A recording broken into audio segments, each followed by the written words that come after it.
Hey, thank y'all so much for watching my channel. I wanted to throw in an extra Friday 5 for y'all since I got kind of thrown off due to illness on my every other Friday, and I didn't get to finish my mini series, which I really was looking forward to.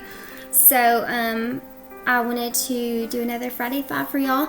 And for today's Friday 5, we're going to be discussing 5 juveniles who have received the death penalty.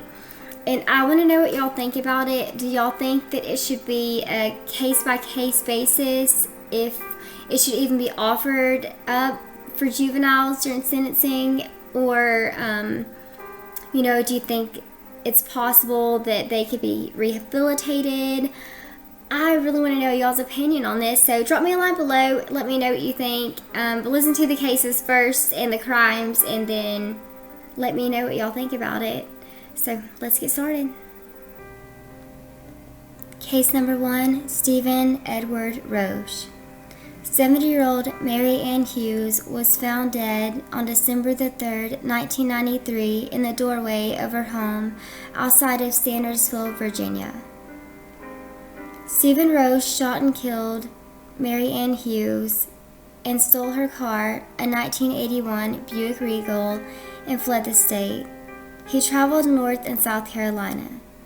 On December the 4th, 1993, Roche attempted to use her ATM card, and this was captured by videotape. On December the 5th, 1993, South Carolina highway patrolmen spotted the Buick speeding and attempted to stop the car, but the driver escaped into the woods. He turned himself in on December the 5th, 1993, and gave an audiotape confession in which he stated that he shot Miss Hughes and took her car and purse. Roche was 17 years old at the time of the crime and said he didn't know why he killed Hughes. Stephen Roche had been raised by both of his parents, but during his childhood they separated and gotten back together on more than 4 occasions. Roche's father had many health problems while Roche was growing up.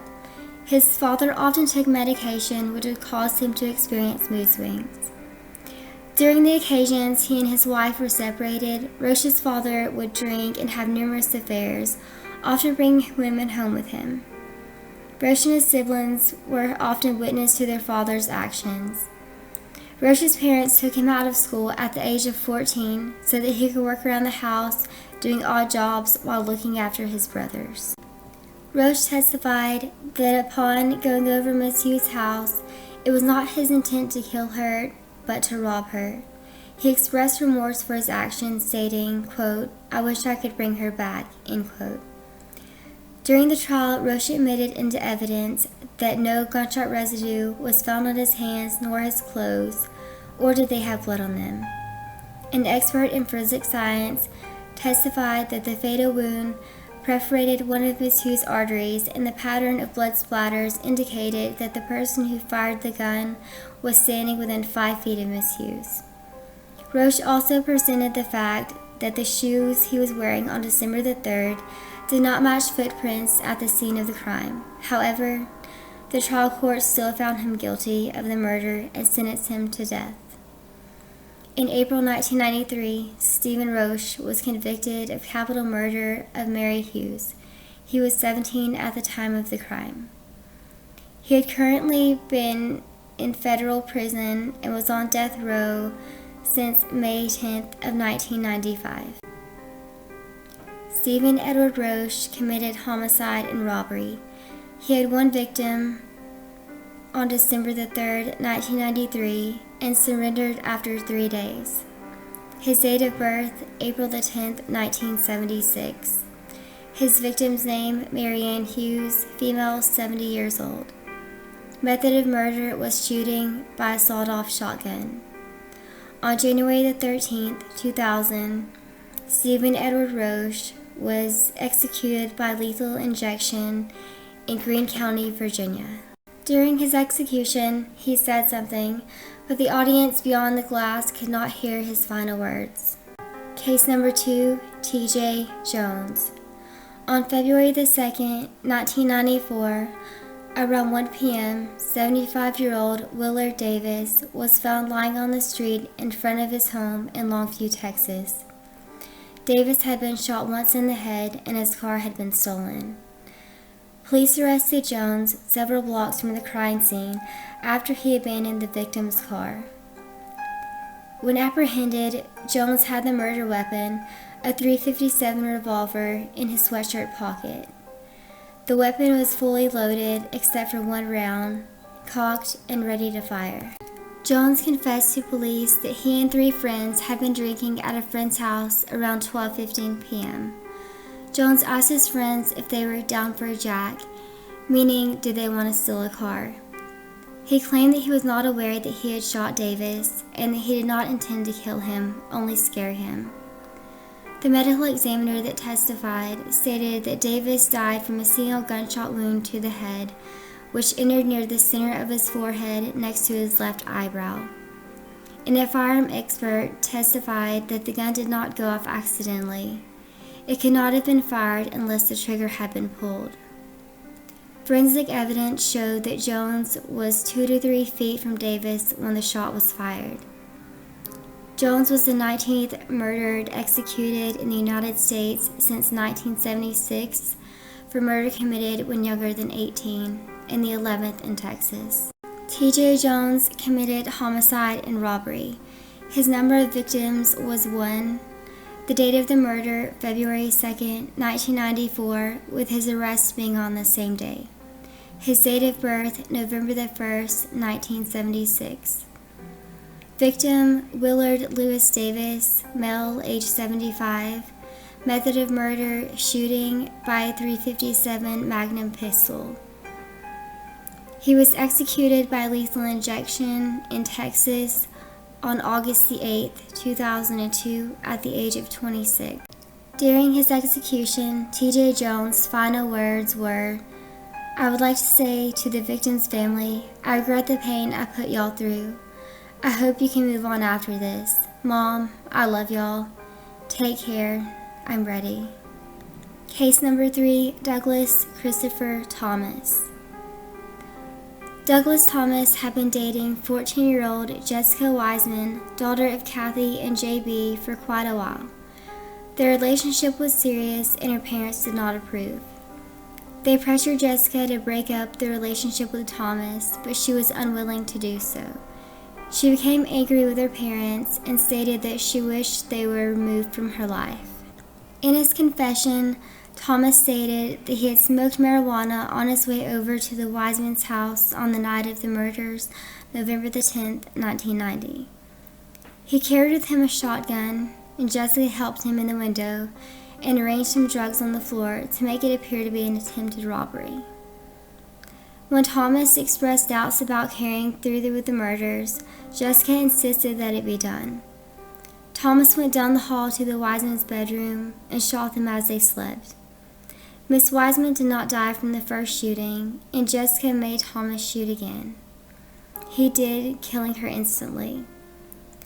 Thomas later tried to suppress the confession, stating that it was involuntary because he was only 17 years old at the time and was a high school dropout and had slept only 2 hours in the 42-hour period preceding his interrogation. Thomas stated that he thought that the officers held a great ill will toward him, and also that police initiated all conversations and he felt surrounded by authorities who obviously wanted him to confess. He continues stating that the testimony of Dr. Earl H. Williams II, a clinical psychologist, confirmed that he was unable to make informed decisions about waiving his Miranda rights and had been compromised because he was developmentally immature and was unable to make decisions on an adult level and was on the lower end of the average range of intellectual function and was also sleep deprived. The trial court denied the motion to suppress the confession and admitted it as evidence. Thomas also argues that he should have been granted a change in venue due to the vast amount of pretrial publicity the case received.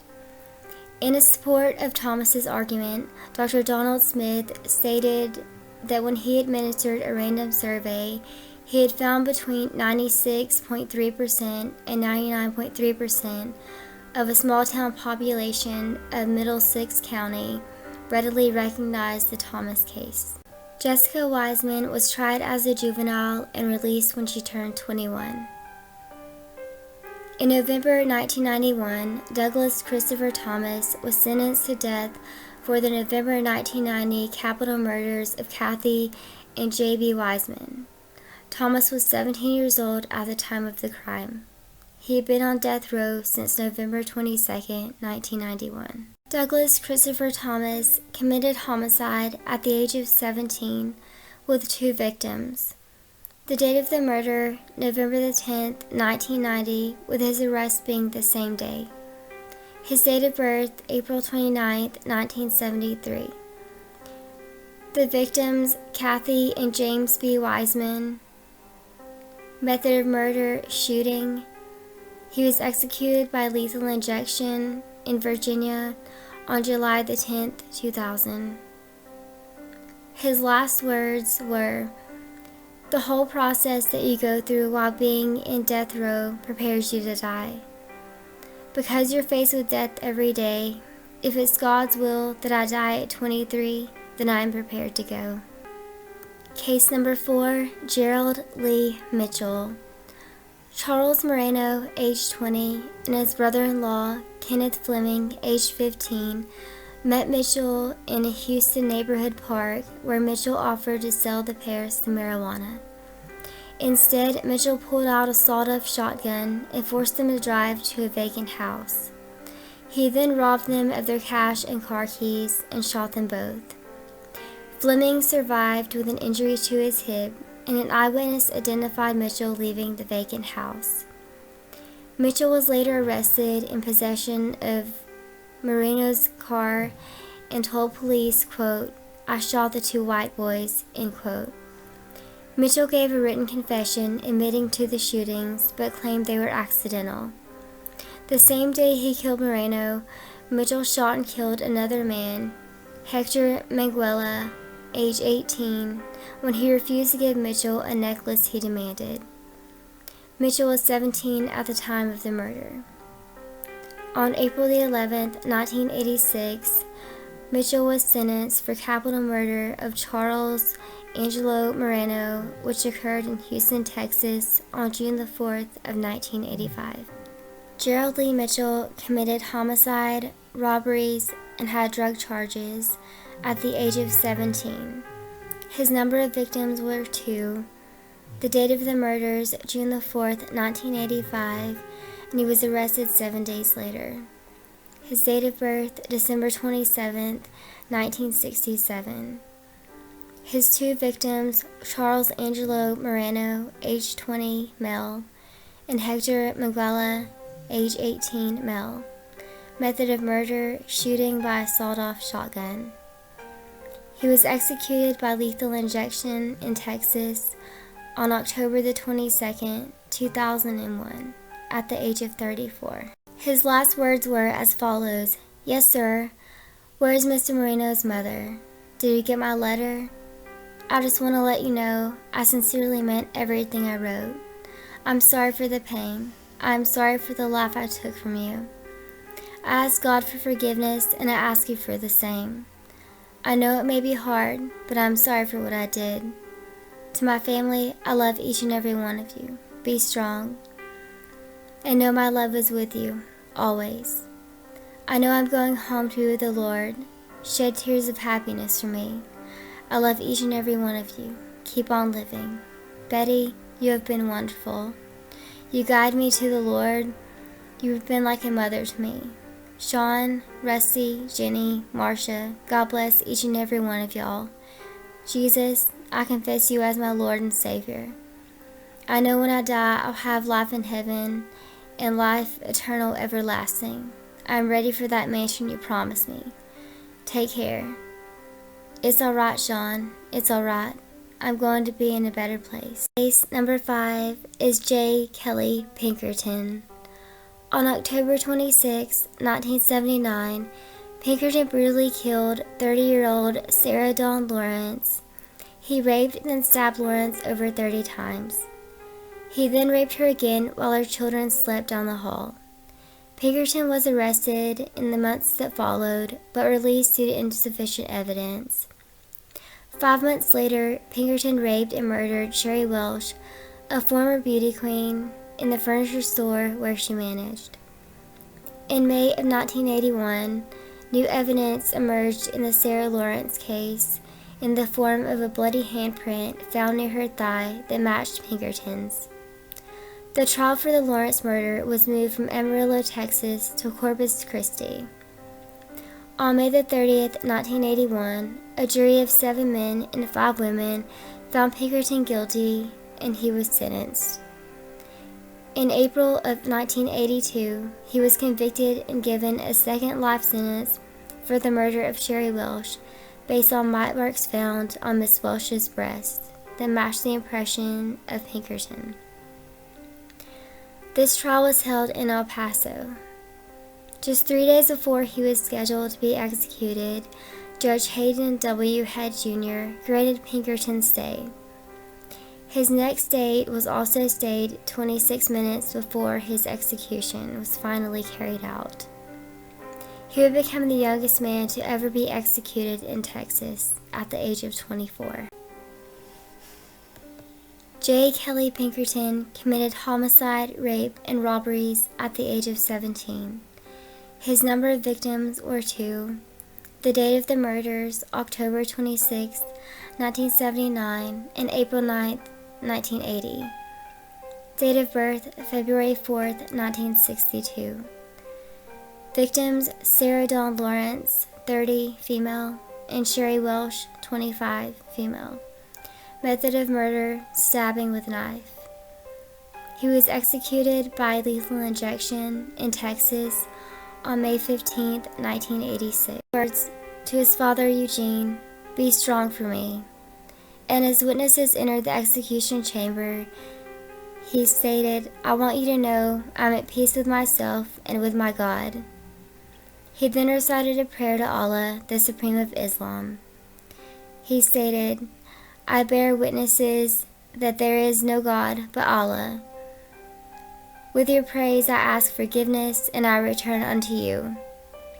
He then said, "I love you, Dad." Well, so I have to say it was a little hard reading some of the last words. I feel like some of the people might have been remorseful, but then it's like,